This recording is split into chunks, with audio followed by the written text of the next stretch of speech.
Hello everyone, welcome back to my channel English with Shasta. I am Shasta. Today we'll discuss the MCQs, the important MCQs for your particular paper, that is your HPU MA English entrance. So the date is 16/6/2023. So your entrance is on 16th June. So this is the series number 4. I have already made 3 series earlier. Please check that playlist. Sorry for the background voice. So मैंने already बना दी हुई है. I will provide the link in the description box. I have completed important essays and along with that important literary terms. Okay, 3 series I have already made. Please go through that. And if you don't know the paper pattern, please check the series number 1, the detailed video. And I have also made the detailed video on which type of questions are there, means a full video on the detailed questions of HPU MA English entrance. So MCQs जो है वो आपके question number 1 में ही आते हैं, as I have already discussed in my series video. Question number 1 is of MCQs. You will get 30 MCQs, no negative marking. So इसमें आपके मज़े हो गए. आप अपनी मर्जी से तुक्के भी मार सकते हैं, या आप जैसे करते हैं कि एक का ए कर दिया, अगले का बी कर दिया, फिर डी कर दिया, फिर सी कर दिया, फिर डी कर दिया, फिर नेक्स्ट वाले में आपने ऐसा कर दिया, बी कर दिया, फिर सी कर दिया, फिर डी कर दिया, ए कर दिया. कभी कभी ये सही भी हो जाते हैं. ठीक है, तो MCQs जो होते हैं वो अनएक्सपेक्टेड होते हैं. ठीक है, डोंट एक्सपेक्ट कि वो तुम्हारे सिलेबस में से आएंगे, because the syllabi that has been designed for the BA programme is not sufficient for HPU MA English entrance. So MCQs पर मत फोकस कीजिए. मैं आपको बता तो दूंगी, ठीक है, कि ये इंपॉर्टेंट पोइट्स हैं, ये इंपॉर्टेंट राइटर्स हैं, but they are very very vast. ठीक है, you have to go in detail each and every work. लेकिन मैं कुछ आपको ऐसे बताऊंगी, उसकी भी मैं वीडियो बनाऊंगी. ठीक है, कुछ मैं आपको सीरीज़ नंबर 5 में मैं आपको बताऊंगी जो पक्का आते ही आते हैं. जैसे कि आपकी सोनेट की राइम स्कीम पक्का आएगी, फिगर ऑफ स्पीच के 2 या 4 आएंगे, तो फिगर ऑफ स्पीच आप अच्छे से पढ़ लीजिए. और साथ में जो है वो आपको एक शेक्सपियर के जो प्लेज होते हैं, as you all know that Shakespeare is famous for his plays basically, and he made the, कौन सी टाइप का करेक्टर्स बनाता है वो, he made the comic character. Comic character basically उसके प्लेज में क्लाउन होते हैं. जैसे कि if you have read Merchant of Venice by William Shakespeare, so in that play also he has designed a clown named as Gobbo, Launcelot Gobbo, I think so. So इस तरीके से Shakespeare की quality है कि वो अपने हर एक play में जो है वो क्लाउन बनाता है. ठीक है, तो I will give you detailed list of clowns of in plays of Shakespeare basically. ठीक है, so don't worry. Expected MCQs आपके यहाँ से आ जाते हैं. सोनेट, इनकी राइम स्कीम आपको अच्छे से पता होनी चाहिए. Petrarchan, Shakespearean, Spencerian. ठीक है, राइम स्कीम आपको अच्छे से पता. और यूनिवर्सिटी विट्स में Lyly, Peele, Greene, Marlowe, Lodge, Nashe and Kyd, you have to go through this because they all are the university wits. ठीक है, यूनिवर्सिटी विट्स है इनके इंपॉर्टेंट वर्क्स. और साथ में जो इनका इंपॉर्टेंट वर्क्स के साथ जो इनका वो होगा ना, जैसे कि कौन से सेंचुरी के हैं ये, वो भी आपको ध्यान रखना है. ठीक है, पर इनके नाम आपको पता होना चाहिए. आपको ऐसा भी आ सकता है कि बताओ इनमें से कौन सा यूनिवर्सिटी विट्स नहीं है. यूनिवर्सिटी विट्स बल्कि कुछ नहीं है. यूनिवर्सिटी विट्स में 7 ऐसे लोगों का ग्रुप है. ठीक है, जो लोग कहाँ से पढ़े हुए हैं, ऑक्सफोर्ड और कैम्ब्रिज से पढ़े हुए हैं. ठीक है, वो लोग, उनको ऑक्सफोर्ड और कैम्ब्रिज यूनिवर्सिटीज़ है ना जहाँ से वो लोग पढ़े हैं वो. ठीक है, who coin the term poetic justice. Poetic justice term किसने दी है, ये मैं पहले बता रही हूँ, आ चुका है क्वेश्चन. ये दी है थॉमस राइमर ने.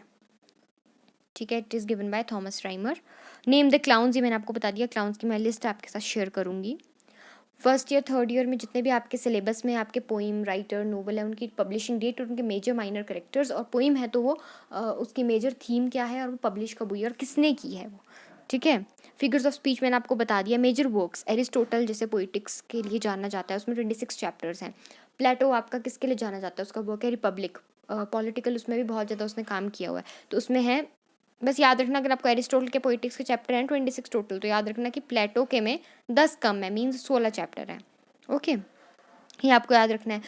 इंपॉर्टेंट राइटर्स आ जाएंगे, जैसे विलियम वर्ड्सवर्थ है, T.S. इलियट है, G.B. शॉ है, शेक्सपियर, जॉर्ज ऑरवेल, ये सारे राइटर्स हैं. ठीक है, इनका आपको वर्क में मेजर थीम्स, इनकी कोई मेजर वर्क्स हैं इनके, उसकी मेजर थीम्स आपको पता होनी चाहिए. Joseph Conrad is there, Bankim Chandra Chatterjee. ठीक है, Rabindranath Tagore, John Milton, Alexander Pope, Charles Dickens, Jane Austen, Marlowe. जैसे जेन ऑस्टिन अपने प्राइड एंड प्रेजुडिस के लिए जानी जाती है. Vijay Tendulkar, Thomas Hardy, John Keats, John Bunyan, Mulk Raj Anand, Kamala Das, Kamala Markandaya. Father of Bengali fiction is Bankim Chandra Chatterjee. इसको रविंद्रनाथ टैगोर कभी मत करना. ठीक है, इस तरीके के क्वेश्चन आते हैं, I am telling you.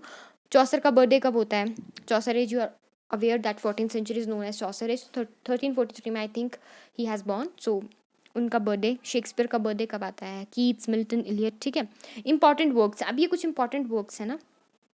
I know, मैं आपको फिर से बोल रही हूँ, MCQs जो हैं वो अनएक्सपेक्टेड होंगे. UGC नेट के भी उठा के डाल देते हैं. सो MCQs अगर आप नहीं तैयारी कर रहे हैं अपनी तरफ से तो ध्यान रखिएगा कि आपको, क्योंकि MCQs अनएक्सपेक्टेड है. मैंने भी अपनी तरफ से बहुत ज़्यादा MCQs याद किए थे, ठीक है, लेकिन क्या हुआ कि वो आए नहीं थे. सो आई सजेस्ट यू कि आप प्लीज़ फोकस कीजिए अपने लिटरेरी टर्म्स पे, और एस्से राइटिंग अपनी बहुत अच्छी करिए, ठीक है. राइटिंग आपकी अच्छी होनी चाहिए if you are the student of language.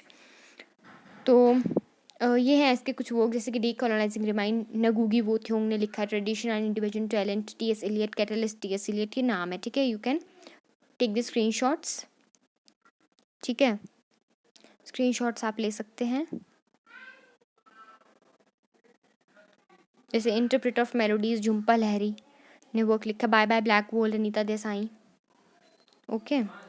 आनंद मठ, बंकिम चंद्र. ये वर्क्स मैंने आपको इसलिए दिए हैं क्योंकि दे आर वेरी इंपॉर्टेंट, और मैं चाहती हूँ कि आप इनके मेजर और माइनर कैरेक्टर्स पे ध्यान दें और मेजर थीम क्या है. एक विलियम कनग्रीव का वर्क है, वे ऑफ द वर्ल्ड, उसकी मेजर थीम ज़रूर देख के आना. William Congreve, Way of the World, I think यही है वो वर्क. इसकी थीम देख के आना, ठीक है. इसकी थीम इंपॉर्टेंट है. और सुटेबल बाय विक्रम सेठ, राज थेरी, भारत मुनि रीति स्कूल, ये थ्योरीज हैं, ठीक है. थ्योरीज हैं ये. बकरोती स्कूल की थ्योरी किसने दी है, कुंटका ने, ठीक है. ये वर्क्स हैं तुगलक. और ये इलियड और ओडिसी, होमर, ये आपके एपिक का भी एग्जाम्पल है. You can take the screenshots. Rime of Ancient Mariner, poem S T Coleridge की. टचस्टोन मेथड, मैथ्यू एंड नोल ने दिया. चौसर के टाइम पे कितने किंग्स रूल करते थे, Edward 3, Richard 2, Henry 4. Means in 14th century 3 kings were ruling at that time, Richard 2, Edward 3 and Henry 4. As You Like It by William Shakespeare. Again, I'm telling you, I will give you the detailed list of the clowns that has been introduced by Shakespeare in his plays. So don't worry about that. You can take the screenshots from here. These are the works, okay. W.B. Yeats has written Byzantium. Rudyard Kipling has written Kim, ठीक है. Comedy of Humours, ये is are very very important कि ये जो terms हैं वो किसने दिए. कॉमेडी ऑफ ह्यूमर्स टर्म दिए बेन जॉनसन ने. Comedy of manners is given by William Congreve. Restoration comedy, the term restoration comedy is given by William Wycherley. Sentimental comedy by Oliver Goldsmith. Romantic tragic comedy by Shakespeare. Okay. ये important dates है कुछ कि execution of Charles one की execution कब हुई थी. Establishment of Commonwealth period है ये एक लिटरेचर में. Death of Cromwell, Cromwell rule करता था उस टाइम पे, तो उसकी डेथ, क्रोमवेल रूल करता था at the time of John Milton, ठीक है. Death of dried and restoration of Charles. Restoration means कि जो फिर से वो क्राउन में आया. ग्रेट फायर ऑफ लंडन, ये भी याद रखना. It happen in 1666. Milton blind कब हो गया था. मिल्टन जो था वो इतना पढ़ लिख रहा था कि 52 के एज में वो ब्लाइंड ही हो गया, ठीक है. तो 1652 में. ये theatre of absurd waiting for Godot, किसने लिखा हुआ है, सैमुअल बेकेट ने. इनके ना मेजर राइटर्स, ये जो मेजर वर्क्स हैं ना, इनके राइटर्स आप कैरेक्टर्स आप देख लेना. डॉल हाउस लिखा है हेनरी किप्सन ने लिखा है, ठीक है. इस तरीके से ये आपको लग जाएंगे पता. और ज़्यादा डिटेल के लिए आप सर्च करेंगे गूगल पे, okay. Will search on Google. Samskara very important, U R Ananthamurthy का ये, ठीक है. ये Anand Math, Bankim Chandra Chatterjee, father of fiction है, बंगाली फिक्शन. वंदे मातरम, कुली, ये इनके वर्क्स हैं. Who translate Mahabharata, P Lal. Saadat Hasan Manto, ये you very well know this writer. He has written Toba Tek Singh. It was in your syllabus I think so. Republic में 16 चैप्टर, पोइटिक्स में 26, ठीक है. ये है एस्ट्रोफेल एंड स्टेला, ये सोनेट सीरीज है. सोनेट मीन्स 14 पोइम्स की एक सीरीज है, written by Philip Sidney. Apology for poetry, written by Philip Sidney. Doctor Faustus is written by Marlowe. इसके मेजर कैरेक्टर आप देख लेना, फॉस्टस ही है major character. Bartholomew fair is written by Jonson. Mill on the Floss, George Eliot important है. Saint John, GB Shaw. Adventures of Huckleberry Finn. The portrait of a lady, Henry James. ये कुछ ऐसे important, मैंने आपको important तो क्या पर कुछ ऐसे बताए हुए हैं, ठीक है. इस तरीके के आते हैं आपको MCQs ना. तो फिर भी मैं बोलूँगी I will suggest you, personally मैं आपको सजेस्ट कर रही हूँ, ठीक है। मैं आपसे झूठ नहीं बोलूँगी कि जो मैं एमसीक्यूज़ बता रही हूँ वही आएंगे, बट ये एक्सपेक्टेड होते हैं, ठीक है। पक्का ये नहीं आएंगे, जहाँ आने होते हैं वो मैंने आपको सेकंड ईयर फाइनल ईयर में अच्छे से गाइड किया था। I am guiding you for the literary terms and essays, please उन पर ध्यान दे लीजिए, ठीक है। I am telling you again and again, please उन पर ध्यान दे लीजिए। अगर HPU में सीट चाहिए, अगर आपको अपने कॉलेज में चाहिए तो आप 20 मार्क्स लेंगे तो भी आपकी हो जाएगी, 25 लेंगे तो भी हो जाएगी। But if you want to be in HPU, be a part of HPU, so you have to prepare hard. Basically the descriptive portion you have to you can say stick to that portion because you don't have time. एक तो तुम्हारे पास time नहीं है, तो रटना शुरू कर दो लिटरेरी टर्म्स को, ठीक है। रटना और समझना दोनों चीज़ें। कुछ नहीं पता लगता, यू कैन आस्क मी, ठीक है। आप मेरे से पूछ सकते हैं कि जो मैंने आपको लिस्ट दी है लिटरेरी टर्म्स की उसमें आपको कुछ नहीं समझ आता, यू कैन आस्क मी, ठीक है। Any time you can message me और इधर यू कैन कॉल मी और यू कैन मैसेज मी, ठीक है। सो प्लीज़ इस चीज़ों पे ध्यान दें। और मैं फिर से बोलूँगी MCQs पे फोकस ना करें ज़्यादा, प्लीज़ फोकस। और मैं पर्सनली बता रही हूँ, मैंने खुद MCQ पे बहुत फोकस किया था क्योंकि मुझे पता था मेरी राइटिंग स्किल्स अच्छी हैं।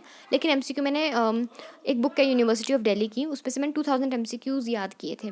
सही बात बोलती हूँ, 5 आए थे उसमें से, 2000 में से 5 आए थे। तो आप सोच लो MCQs जो होते हैं वो अनएक्सपेक्टेड होते हैं।